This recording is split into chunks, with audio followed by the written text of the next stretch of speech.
اچھا سب بھائیو سلام. میں آپ کو صرف ایک مثال دوں گا، زیادہ نہیں، عبرانی کے خط کی، کہ اس میں جو غلطی ہے وہ آپ کو سب کو صاف پتہ چل جائے گی. اس کے علاوہ بھی ہیں لیکن میں ان کے اوپر زیادہ غور و فکر کرنے کی ضرورت نہیں. یہ سب سے پرابلمٹک مسٹیک ہے جس کا کرسچینٹی بھی جواب ابھی نہیں دے پا رہی ہے، یا ان کے جو اسکالرز ہیں. وہ ہے اس کے خط کے اندر 9واں جو باب ہے، اور 9ویں باب کے اندر اس میں مسٹیک آ رہی ہے اس لیٹر کے اندر، وچ از ٹو ڈو ود چیپٹر 9 ورس 4 میں. میں اردو میں پڑھ لیتا ہوں کہ میری عام طور پر میری ریڈنگ میں انگلش بائبل آتی ہے یا عبرانی آتی ہے. تو یہ آ رہا ہے کہ اس میں سونے کا عود سوز اور چاروں طرف سونے سے منڈا ہوا عہد کا صندوق تھا.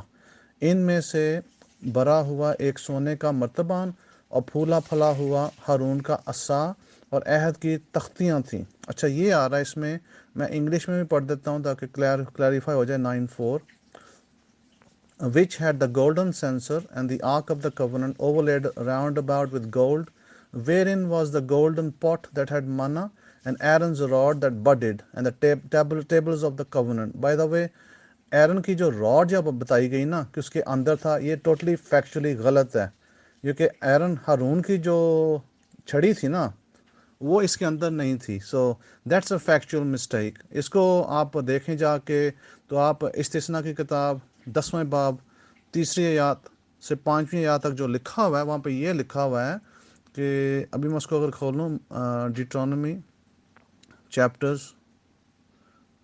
میں اب اس کو کھولتا ہوں آپ کے ہوتے ہوئے تاکہ نا اس کی ہم کلیریفیکیشن لے لیں. ڈیٹرانومی chapter 10 verses 3 to 5. And I made an ark of shittim wood, and hewed 2 tables of stone like unto the first, and went up into the mount, having the 2 tables in my hand. And he wrote on the tables according to the first writing the 10 commandments, which the Lord spake unto you in the mount out of the midst of the fire in the day of the assembly. And the Lord gave them unto me. And I turned myself and came down from the mount, and put the tables in the ark which I had made, and there they be as the Lord commanded me. یعنی موسیٰ یہاں بھی یہ کہہ رہا ہے کہ میں نے جو 2 تختیاں تھیں وہ میں نے جو ہے نا صندوق کے اندر، عہد کے صندوق کے اندر رکھیں، اور وہاں پہ وہ موجود تھیں. ایک یہ ریفرنس پوائنٹ آ گیا شرن جو ہمارا نکلتا ہے، اور دوسرا ہمارا ریفرنس پوائنٹ جو نکلتا ہے اس کا کورابوریٹنگ، جس کو ہم بولتے ہیں ایویڈنس، وہ نکلتا ہے جو کہ سلاطین کی کتاب ہے پہلی 8واں جو اس میں باب ہے اور 9ویں آیات ہے.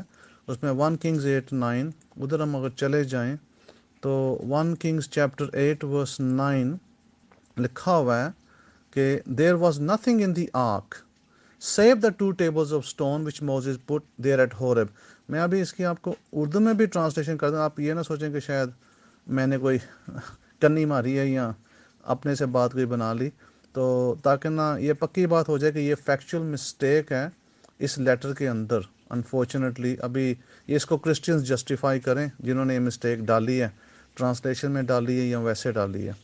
تو سلاطین کی جو کتاب ہے فرسٹ کنگز، جیسے کہ میں نے ابھی آپ سے بیان کیا ہے بھائیوں سے کہ اس میں مسٹیک ہے، وہ سلاطین کی کتاب 8واں باب اور اس کی 9ویں آیات میں لکھا ہے. اور اس صندوق میں کچھ نہ تھا سوائے پتھر کی ان 2 لوہوں کے جن کو وہاں موسیٰ نے حورب میں رکھ دیا تھا. بس یہ دیکھ لیں آپ کہ یہ جو ہے نا ابھی یہ جو چیز جو خط بتا رہا ہے کہ نہیں، اس کے اندر جو نا وہ ہارون کا جو تھا، وہ اس کو آپ چھڑی کہہ لیں، جو بھی آپ نے کہنا اس کا نام دینا دے لیں. It was in the case, یعنی کہ دس از اے فیکچوئل ایرر جو اس کتاب میں ہے، جس کا آج تک کرسچنز جو ہے نا جسٹیفائی نہیں کر سکے کہ ایررز کیوں اس کے اندر آیا. وچ مینس کہ اگر یہ خط کسی جینٹائل نے لکھا ہے، کسی غیر قوم والے شخص نے لکھا ہے، تو پھر اس کو یہ نہیں پتہ تھا کہ عہد کے اندر کون سی چیزیں آتی ہیں کون سی نہیں آتی ہیں. اس سے پتہ چلتا ہے کہ یہ خط کسی غیر قوم کے شخص نے لکھا ہے، پول نے لکھا ہے، کسی یہودی نے لکھا ہے. کیونکہ اگر کوئی یہودی لکھتا نا اس خط کو تو پھر اس نے اس طرح کی مسٹیک نہیں کرنی تھی. یہ جسٹ آبزرویشن ایرر ہے جو کہ آپ کسی بائبل کو اٹھا کے دیکھ لیں، آپ کو یہ ایرر جو ہے نا کنگ جیمز ورژن میں بھی ملے گا، NIV میں، یعنی کہ تقریباً سب ٹرانسلیشن میں آپ کو یہ ایرر ملے گا.